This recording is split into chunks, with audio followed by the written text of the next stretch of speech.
Imagine standing in front of an animal, twice as tall as you, 10 times heavier, with tusks longer than your entire body. Now imagine your only weapon is a sharpened stick. No guns, no metal, no horses, no traps made of steel. Just a few people, a handful of wooden spears, and one very angry mammoth. It sounds impossible. Yet for thousands of years, humans hunted animals exactly like this. Mammoths, woolly rhinos, giant bison, massive elk.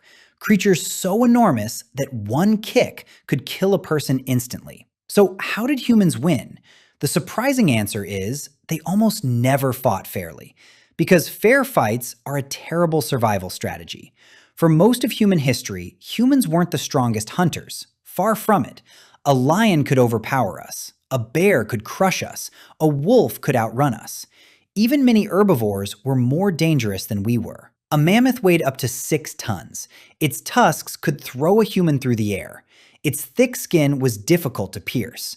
And unlike in the movies, it wasn't standing still, waiting to become dinner. It fought back. Imagine charging toward an elephant with a wooden spear. Would you? Probably not. Neither would our ancestors, because courage alone doesn't kill mammoths. Planning does.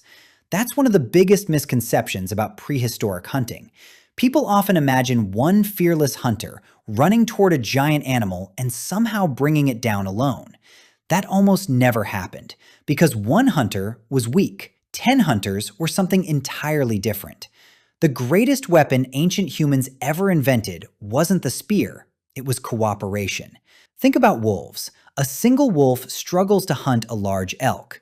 A pack succeeds far more often.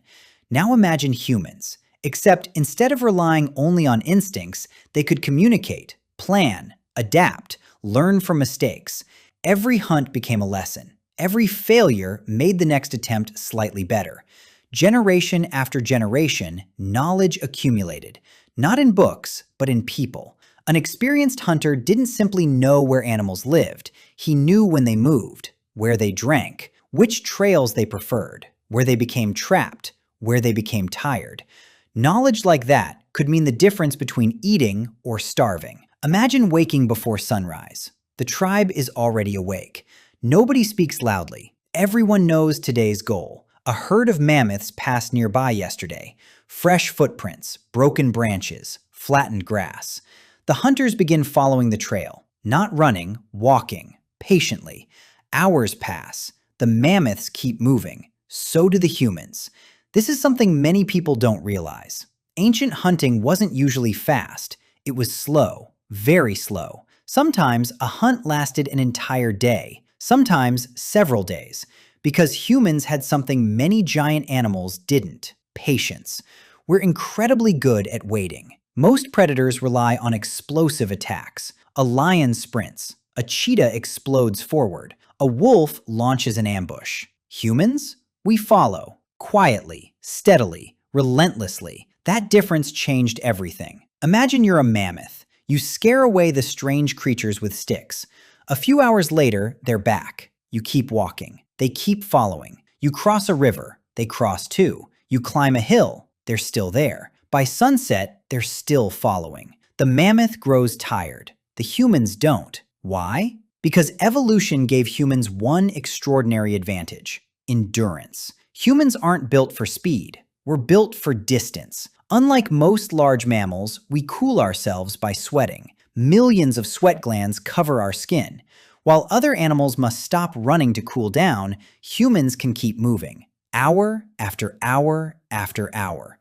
Scientists call this persistence hunting. Instead of catching prey quickly, you simply refuse to stop. Eventually, the animal becomes exhausted, not because it's weak, because every creature has limits, even giants. Imagine carrying 6 tons of muscle across rough terrain all day.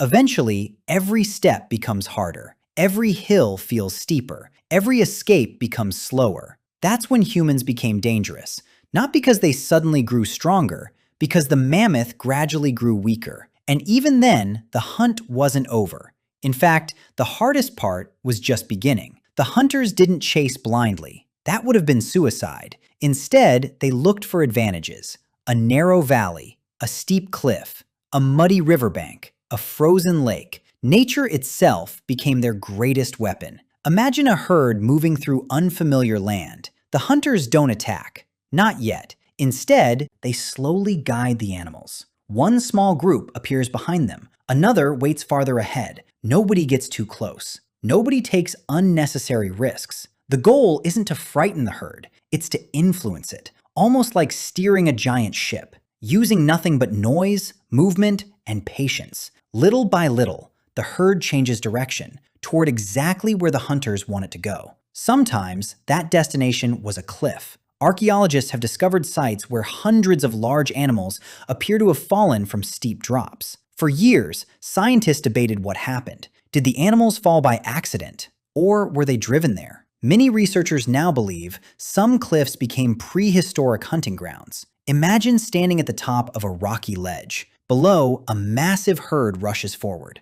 Dust fills the air. The animals panic. They don't realize. The ground suddenly disappears. Some stop in time, others don't. A fall that lasts only a few seconds can end a hunt that lasted several days. Not every hunt used cliffs. Sometimes, the hunters searched for mud, deep mud, the kind that trapped heavy animals. A mammoth sinking into soft ground couldn't charge, couldn't run, couldn't escape easily. The hunters stayed at a safe distance, throwing spears, waiting, watching. Again, patience won. Other times, the perfect place was a river crossing. Large animals hate losing their footing. Water slows movement. Strong currents create confusion. A herd spread across a river was no longer one giant wall of muscle. It became smaller groups, separated, disorganized, much easier to manage. But none of these strategies worked without teamwork. Imagine 20 hunters preparing for one enormous hunt. Not everyone carried a spear. Some watched the herd. Some searched for tracks. Some stayed behind to protect the camp. Others prepared fires. Even children and older adults played important roles. A successful hunt wasn't about one hero. It was about an entire community. That's something Hollywood often gets wrong. Ancient hunting wasn't an action movie. It was a project, one that required planning, communication, and trust. Think about what happens if just one hunter panics. He throws too early. The herd changes direction. Days of work disappear in seconds. Everyone depended on everyone else. That's one reason many scientists believe hunting helped shape human intelligence. The more complicated the hunt became, the more valuable communication became. Simple sounds turned into signals. Signals became shared meanings. Shared meanings eventually became language. You don't need complicated words to hunt, just enough communication to coordinate. Go, wait, left, now. Those tiny pieces of information could determine whether dozens of people ate or went hungry. Some researchers even believe hunting strengthened another uniquely human ability, teaching. Most predators don't teach hunting in the way humans do. A young lion learns mostly by watching. Human children watched, asked questions, practiced, made mistakes, then practiced again. Imagine a young hunter joining his first expedition. He isn't expected to kill the mammoth. He's expected to learn where to stand, when to stay quiet, how to read footprints, how to notice broken branches, how to recognize fresh dung. Every tiny clue told a story. An experienced hunter could glance at the ground and know whether a herd had passed this morning or yesterday, whether the animals were calm or running, whether they included young calves or only adults. Reading tracks became almost like reading a book, except the pages were made of dirt, and the words were footprints. Of course, following giant animals came with enormous risks. Sometimes the hunters became the hunted. A wounded mammoth was one of the most dangerous creatures on Earth. Cornered animals don't think about escape. They think about survival. A charging mammoth could crush several people in seconds. A giant bison could gore a hunter before anyone had time to react.